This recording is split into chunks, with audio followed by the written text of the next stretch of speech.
আসসালামু আলাইকুম। আশা করি আপনারা ভালো আছেন। আমরা বাংলাদেশ থেকে অনেকেই পিএইচডি করতে আসি একটু বেশি বয়সে। অর্থাৎ অনার্স মাস্টার্স করার পর তারপর ৫-৬ বছর পর পিএইচডি করতে আসি। এই বয়সে পিএইচডি করতে আসলে কি অসুবিধা বা আপনারা যারা দেশে অলরেডি ৮-১০ বছরে চাকরি করে একটা স্টেবল পজিশনে চলে গিয়েছেন, তখন যদি আপনি পিএইচডি করতে আসতে চান, কি চ্যালেঞ্জের সম্মুখীন হবেন বা আসা উচিত কিনা এই নিয়ে কথা বলবো এই ভিডিওতে। আশা করি আপনাদের কাজে লাগবে। আমার ফার্মেসির এক ছোট ভাই এই প্রশ্নটা করেছে। সে অলরেডি একটা ভালো পজিশনে, অর্থাৎ বাংলাদেশে ৭-৮ বছর চাকরি করলেই একটা ভালো পজিশনে যাওয়া যায় আপনি যদি ভালো সাবজেক্টে পড়ে থাকেন। আমি যেমন ৭ বছরেই একটা ভালো পজিশনে ছিলাম। সো সেই পজিশন থেকে আমরা যখন পিএইচডি করতে আসি, তখন স্বাভাবিকভাবেই আমাদের অ্যাডজাস্ট করতে অনেক সমস্যা হয়। আমাদের অনেকেরই স্বপ্ন থাকে পিএইচডি করার। তো পিএইচডি করার যে স্বপ্ন, সেই স্বপ্নটা আমরা মাস্টার্স করার পর সাথেই যদি পিএইচডি শুরু করতে না পারি, তখন যেটা হয় আমরা দেশে একটা চাকরিতে জয়েন করি। চাকরিতে জয়েন করার পর আমাদের অনেকেই আমরা বিয়ে করে ফেলি। বিয়ে করার পর আমাদের সংসার শুরু হয়। অনেকেরই বাচ্চা হয়ে যায়। সেই সাথে অর্থাৎ একটা স্টেবল পজিশন যেটা বলে যে আপনার একটা ফ্যামিলি শুরু হয়েছে, আপনার ফ্যামিলি আছে, আপনার বাচ্চা আছে। অনেকের বাবা মাকে দেখতে হয়, বাবা মাকে ভরণ পোষণ করতে হয়।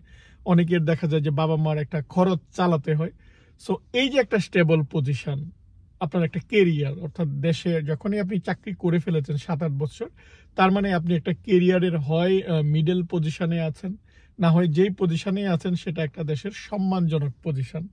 এখন এই পজিশনে আপনি চলে আসতে চান, কারণ অনেকেই আমরা হতাশায় থাকি যখন দেখি যে আমাদের সাথের অনেকেই বিদেশে একটা ভালো পজিশনে, সে পিএইচডি করার পর ভালো চাকরি করছে। যেটা হয় দেশে থাকা অবস্থায় আমরা যখন স্বাভাবিকভাবে আমরা ছবিগুলো দেখি সোশ্যাল মিডিয়া, আমাদের মনে হয় ওই লাইফটা তো বেটার। তখন হতাশা চলে আসে, তখন মনে হয় যে আমারও তো যোগ্যতা আছে, আমি যাই না পিএইচডি করতে। হতাশা আপনার যে কোনো সময় আসতে পারে। বুয়েটের একটা ছেলে যখন স্টুডেন্ট থাকে, অনেক টাকা ইনকাম করে টিউশনি করে বা কোচিং এ ক্লাস নিয়ে, অনেকেই লাখ টাকা ইনকাম করে। তারপর যখন ৩০-৪০ হাজার বেতনের একটা চাকরি সে শুরু করতে যায়, তার মধ্যে একটা হতাশা, কি ব্যাপার, আমি তো আগেই অনেক ইনকাম করতাম। বা মেডিকেলের একটা স্টুডেন্ট যখন সে টিউশনি করে ৫০,০০০ বা ১ লাখ টাকা ইনকাম করে, সে যখন ইন্টার্নশিপ শুরু করে, যখন ২০,০০০-এর মতো টাকা পায়, স্বাভাবিকভাবেই তার মধ্যে হতাশা কাজ করে। যে আবার চাকরি করতেছে সকাল সন্ধ্যা, সকালে অফিসে যাও, সন্ধ্যায় ফিরো, তার এটা একটা হতাশা, বোরিং লাইফ একই। আবার যার চাকরি নাই সেও হতাশ, কেন চাকরি নাই। এরকম আপনি যে কোনো অবস্থায় হতাশ হতে পারেন। দেশে থেকে হতাশ হবেন যে বিদেশে গেলে খুব সেটেল লাইফ, বিদেশে থাকলে আবার হতাশ হবেন যে দেশেই তো ওরা ভালো আছে। আমি যখন দেশে ছিলাম, আমার এক স্টুডেন্ট, সে বুয়েটের স্টুডেন্ট ছিল, আমি তাকে পড়াতাম। তারপর সে আমেরিকায় আসে। তার সাথে যখন কথা হচ্ছিল, সে বলছিল আপনি অনেক ভালো আছেন দেশে ভাইয়া, আপনার অনেক ভালো স্টেবল পজিশন, চাকরি সব মিলিয়ে ভালো। আমি ওর কথাটার মানে বুঝি নাই। আমি যখন আমেরিকায় আসলাম তখন এখন রিয়ালাইজ করি যে দেশে স্টেবল পজিশনে থাকা অবশ্যই ভালো থাকা। সেটা হয়তো আমি যদি আপনাদেরকে বলি, আপনারা যারা দেশে আছেন তারা বিশ্বাস করতে চাইবেন না। কারণ বাস্তবতা একেকজন একেকভাবে চিন্তা করে। আপনি যখন পিএইচডি করতে আসবেন, আপনি ধরে নিলাম আপনি দেশে ৮ বছরের চাকরি করেছেন। একটা স্টেবল পজিশন, একটা ম্যানেজারিয়াল পজিশন। আপনি যখনই পিএইচডি করতে আসবেন, সেটা স্কলারশিপে আসেন বা ফান্ডিং এ আসেন, আপনি ১.৫ থেকে ২,০০০-এর মতো টাকা পাবেন মান্থলি। ১.৫ থেকে $২,০০০। এই ১.৫ থেকে $২,০০০ ওরা এমনভাবে দেয় যে একজন যেন থাকতে পারে। ম্যাক্সিমাম পিএইচডি স্টুডেন্টরা এই কারণে যেটা করে যে তারা এক রুমের একটা বাসা ভাড়া নিয়ে ৩ জন থাকে। হয়তো সে ড্রয়িং রুমে একজন থাকলো বা বেডরুমে একজন থাকলো, এরকমভাবে শেয়ার করে, বা ২ রুমের বাসা ভাড়া নেয়। ১ রুমের বাসা আর ২ রুমের বাসা ভাড়ার তেমন পার্থক্য হয় না, হয়তো $৫০০ পার্থক্য। তখন যেটা হয় যে ৩ জন থাকে, ২ জন ২টা বেডরুমে, একজন ড্রয়িং রুমে। তখন তারা এটা শেয়ার করতে পারে, ৫০০ করে শেয়ার করে। তো আপনি যখন ফ্যামিলি নিয়ে আসবেন, স্বাভাবিকভাবেই আপনি শেয়ারিং রুমটাতে থাকতে পারবেন না। আপনার একটা একা বাসা নিতে হবে, খরচ বেশি। আমি যখন আসি ২০১৮ সালে, তখন দেখা যায় ৭০০, ৮০০, ১,০০০-এ আপনার বাসা পাওয়া যেত। সেটা এখন আর নাই। এখন দেখা যায় বড় সিটিগুলোতে আপনি ১,৫০০, ২,০০০-এর নিচে আপনি ছোট্ট একটা বাসা পাবেন না। আর যদি আপনি অনেক রুরাল এরিয়ায় যায়, তখন রুরাল এরিয়ায় যদি আপনি যান, তখন হয়তো আপনি পেতে পারেন। তার মানে এই যে একটা খরচ বেড়েছে জীবনযাত্রার যেই খরচটা সেটা বাড়ছে। আমেরিকায় যদি আসেন অবভিয়াসলি আপনার গাড়ি লাগবে, অনেক জায়গায় দেখা যায় পাবলিক যে পরিবহন সেটা নেই, এটার একটা খরচ আছে। অর্থাৎ আপনি যাই পাবেন তাই দেখা যায় খরচ হয়ে যাবে। এই অবস্থায় আপনি যদি আপনার ওয়াইফ বা বাচ্চা নিয়ে আসতে চান, তাহলে যেটা হয়, যেটা এই খরচ যেটা আপনি পাবেন সেটা দিয়ে চলা অনেক ডিফিকাল্ট। চলতে পারবেন না তা না, চলাটা অনেক কঠিন। কারণ অনেকেই দেখা যায় যে শেয়ারিং রুমটাতে থাকে, অনেকেই দেখা যায় যে সে গাড়ি বহন করতে পারে না, কারণ গাড়ির যে একটা খরচ বা ইন্স্যুরেন্স সেটা লাগে, এই জিনিসগুলো স্যাক্রিফাইস করে।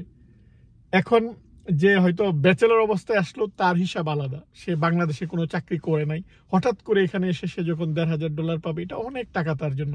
কিন্তু আপনি অলরেডি দেশে 1-1.5 লাখ টাকা পাচ্ছেন, আপনি যখন এই অবস্থায় আসবেন এটা আপনার জন্য কোনো টাকাই না। দেশে আপনার স্টাফ ছিল, আপনার পিয়ন ছিল আপনাকে চা দেওয়ার জন্য, এখানে সব আপনাকে করতে হবে। দেশে আপনি যখন অফিসে যেতেন, অফিসে আপনাকে লাঞ্চ দিত, এই জায়গাটা এসে দেখবেন কোনো কিছুই নেই। সো এটা প্রথম একটা বিশাল ধাক্কা। দেশে যখন বড় পজিশনে থাকেন আমরা বিশাল একটা ধাক্কা খাই। এই ধাক্কা খাওয়ার পর আমরা যখন একটা পিএইচডি শেষ করি, এটা অনেক স্ট্রাগল। পিএইচডি অনেক মানসিক চাপ নিতে হয়। অল্প বয়সে আমরা অনেক মানসিক চাপ নিতে পারি, কিন্তু আপনার যখন সংসার শুরু হবে আপনার অনেক টেনশন থাকবে। সেই সাথে আপনারা যারা আবার মা বাবাকে টাকা দিতে হয়, ফ্যামিলিকে সাপোর্ট করতে হয়, তার জন্য তো এটা আরও কঠিন। আপনি ব্যাচেলর অবস্থায় আসলে আপনি সাপোর্ট করতে পারবেন, কোনো ঝামেলা নেই। আপনি হয়তো মাসে $500-600 খরচ করলেন, $1,000 আপনার সেভ হয়ে গেল, 1 লাখ টাকা, অনেক টাকা। কিন্তু ফ্যামিলি নিয়ে আসলে তো এই সেভটা হবে না। আবার স্টুডেন্ট বিষয়ে আসলে বাইরে কাজেরও পারমিশন নেই, আপনি বাইরে কাজও তেমন করতে পারবেন না। এই পেইনগুলা কিন্তু আপনাকে নিতে হবে। যারা বেশি বয়সে আসে তারা এই পেইনগুলা কিন্তু নেই।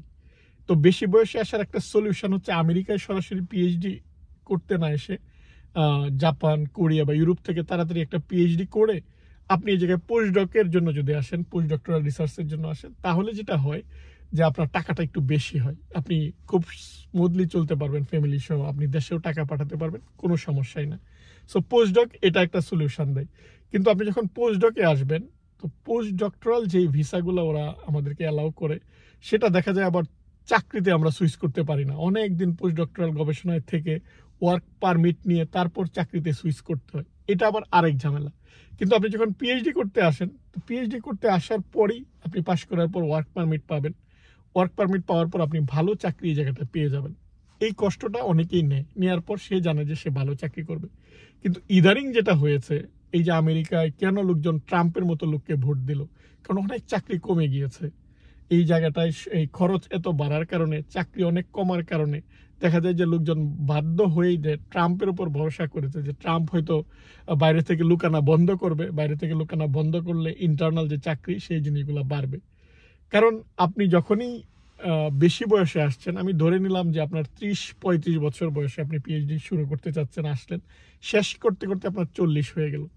40 বছর বয়সে যখন আপনি পিএইচডি শেষ করবেন, আপনার অনেক যোগ্যতা, পিএইচডি করেছেন, যখনই চাকরিতে অ্যাপ্লাই করবেন, তারা যখনই দেখবে বয়স বেশি, বাদ, প্রথম স্ক্রিনিংয়েই বাদ। এখানে একটা চাকরিতে দেখা যায় মিনিমাম 100 জন অ্যাপ্লাই করে, সার্কুলার হওয়ার সাথে সাথে একদিনের মধ্যে 100টা আবেদনপত্র পড়লো। তারা যখন স্ক্রিনিং করে যে ইনিশিয়াল আমি 10 জনকে ডাকবো, যারা বয়স বেশি, ওকে, এদের বাদ। কিছু ক্রাইটেরিয়া রয়েছে, যারা হয়তো আউট অফ স্টেট থাকে এরা বাদ। আপনি নিউ ইয়র্ক স্টেটে আছেন, নিউ ইয়র্ক স্টেটের বাইরে থেকে আবেদন করেছেন, ও আউট অফ স্টেট, বাদ। আপনি ফ্লোরিডা স্টেটে আছেন, ফ্লোরিডা স্টেটের বাইরে থেকে আবেদন করেছেন, আপনি বাদ। এটা একটা বাদ দেওয়ার ক্রাইটেরিয়া। তারপর অনেক সময় যেটা দেখে যে এই চাকরিটা মাস্টার্স হলেই হবে, আমার পিএইচডি দরকার নাই, পিএইচডি ওভার কোয়ালিফাইড, বাদ। পিএইচডি আছে, আবার পোস্ট ডক্টরাল রিসার্চ আছে, ওভার কোয়ালিফাইড, বাদ। অনেক চাকরিতে আন্ডার কোয়ালিফাইড, আপনি দেখা যায় যে আপনি পিএইচডি লেভেলের চাকরি খুঁজতে যাবেন, ওরা আবার আপনাকে চাচ্ছে যে 2 বছরের অভিজ্ঞতা আছে কিনা, আপনি ওই জায়গাটা আন্ডার কোয়ালিফাইড, বাদ। অর্থাৎ যেটা আপনার বয়সের সাথে যায় এই চাকরিতে হয় আপনি আন্ডার কোয়ালিফাইড হবেন, যেই চাকরিতে আপনার যোগ্যতা আছে সেখানে আপনার বয়সের কারণে বা আপনার ওভার কোয়ালিফাইড, আপনি কোয়ালিফিকেশন বেশি থাকার কারণে আপনি ওভার কোয়ালিফাইড হবেন। সো এই যে ট্রানজিশন বা চাকরি পাওয়াটা বেশি বয়সে আসলে অনেক বেশি কঠিন। আমি বলছি না যে আপনি পাবেন না, আপনার যে ড্রিম জব সেটা আপনার পাওয়াটা এই জায়গাটায় অনেক কঠিন হয়ে দাঁড়ায়। যেমন একটা ছেলে যখন 25 বছর বয়সে সে পিএইচডি শেষ করে আবেদন করে, তারা দেখে ইয়াং, এনার্জেটিক, তারা ওকে যেভাবে নিবে, আপনি যখন 35-40 বছরে নেবেন সেভাবে নিবে না।